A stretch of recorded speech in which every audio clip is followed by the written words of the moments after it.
Chapter 3. Panama. From the iron-railed bed in the Canal Zone's Naval Hospital, I asked my mother, "Do you remember the old sailor we saw on deck the second day out, chipping paint?" Timothy had been the oldest, biggest, and blackest of the SS Hato crew.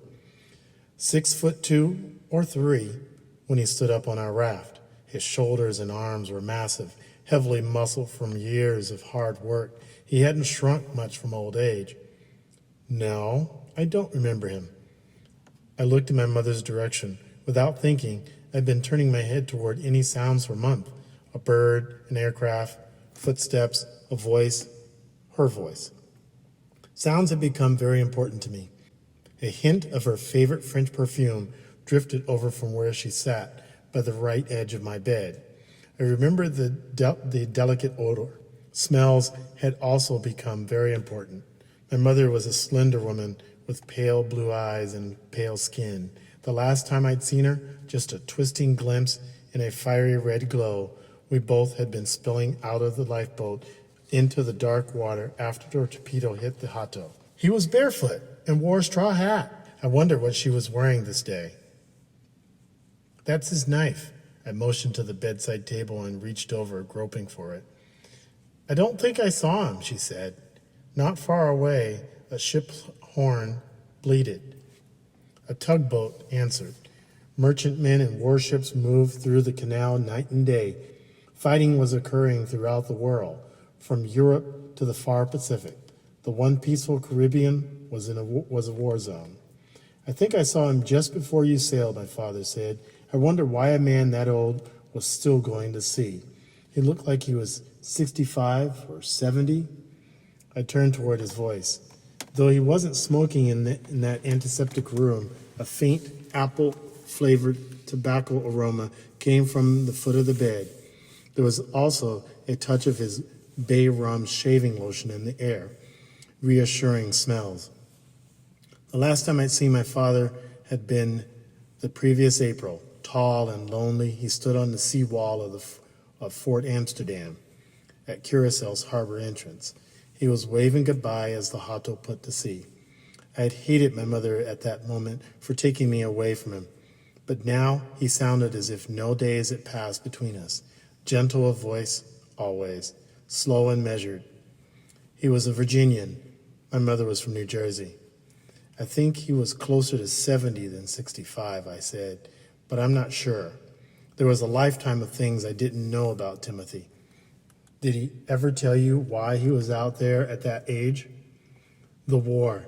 There was a shortage of experienced sailors, so he volunteered. You can't believe how much he knew about the Caribbean. He knew the birds, the fish, the storms, the Ks. You were lucky, my father said. Very lucky. That's what I've been telling everyone." We became silent for a moment. Had someone else been on the raft instead, I might not have made it to that hospital bed. My mother, whose dark hair always shone like glass, had sounded different from the moment she walked into the room, subdued, not a hint of the past usual scolding in her voice. By tone, she wasn't.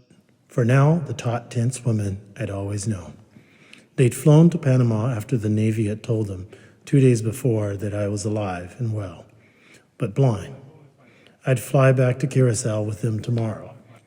I really didn't need to be on that bed, but the nurses had ordered me to park there with Stukat and to stay out of the hallway. My once long and tangled hair turned straw blonde, I was told, from the tropic sun, and had been neatly cut. The nurses said I looked handsome and kidded me about going aboard the destroyer with no clothes on.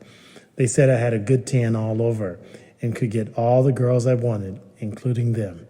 They flirted with me even though I was years younger. I'd had a birthday on the K without cake or candles, but I felt older than 12 now, much older. Stukat's leg drummed against the bedspread down by my feet. He was scratching an ear. The Navy captain who ran the hospital had said he let Stu stay in the room against all rules. You two look like you belong together. We did belong together. We'd shared a lot. I kept looking toward my father. His name was Timothy, I said. That's the only name he had.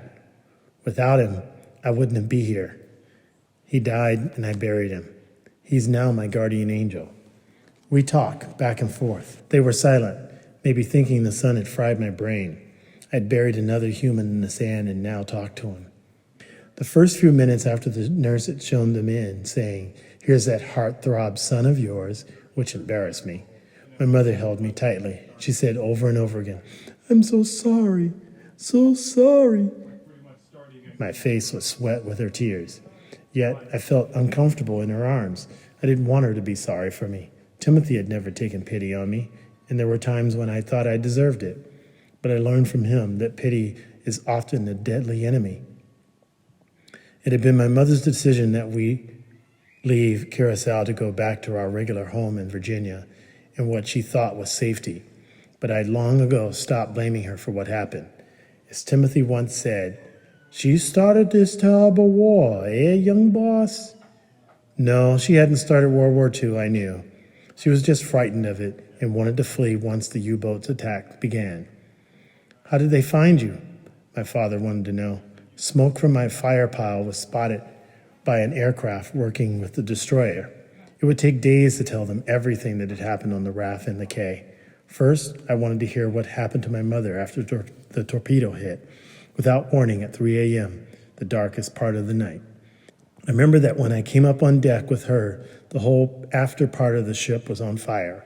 Everything was red against the moonless night. There was a lot of fright and yelling.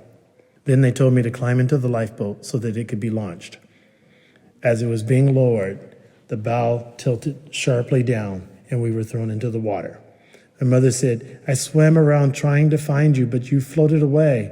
Then a sailor grabbed me and towed me back toward the lifeboat. They got into the water after all. I fought him, Philip. I didn't want to get into the boat without you. Then he slapped me and someone lifted me up. Her voice broke again. "I thought you drowned, and it was my fault. My fault." She said they had to hold her in the lifeboat to keep her from jumping overboard. It was hard for me to imagine my mother jumping overboard and swimming. I also knew, though, she seldom said so. People change in emergencies. Timothy taught me that. We tacked back and forth all that day and the next one, going toward land. There wasn't much breeze. I thought of nothing but you and didn't care whether I lived or died. Then a tanker bound for Aruba, another of the Dutch islands, came along, and soon all the survivors of the Hato, except 3, were safe. I told the tanker captain that you were in the water and had disappeared. I knew you had a life jacket and might still be alive. There were sharks. She stopped, voice fading. The captain sent them a message to the Navy telling them that the ship was sunk and that he'd picked up survivors, my father said evenly. He added, "I had no idea the Hato had gone down until the message was relayed." He had a copy of it at home. He read it to me later. "Please advise Philip Enright, Care, Curacao, Petroleum, SS Hato sunk, approximately 76 west, 12 north, 6 April. Mrs. Enright survived in good condition, is en route Aruba. Son Philip, believed missing." He said that he learned that the Dutch Navy had sent out a search plane from Curacao, and the American Navy sent 3 out of Coco Solo here in Panama. Not even an oil slick was sighted. He had a pilot friend, and they took off in a light plane and looked for me. They almost ran out of gas and had to land in Barranquilla, Colombia. By that time, Timothy Stucat and I drifted slowly northwest on our 8 square foot of wood and barrels towards the Keys of Nicaragua. "Tell us what happened on the raft, Philip," my father said.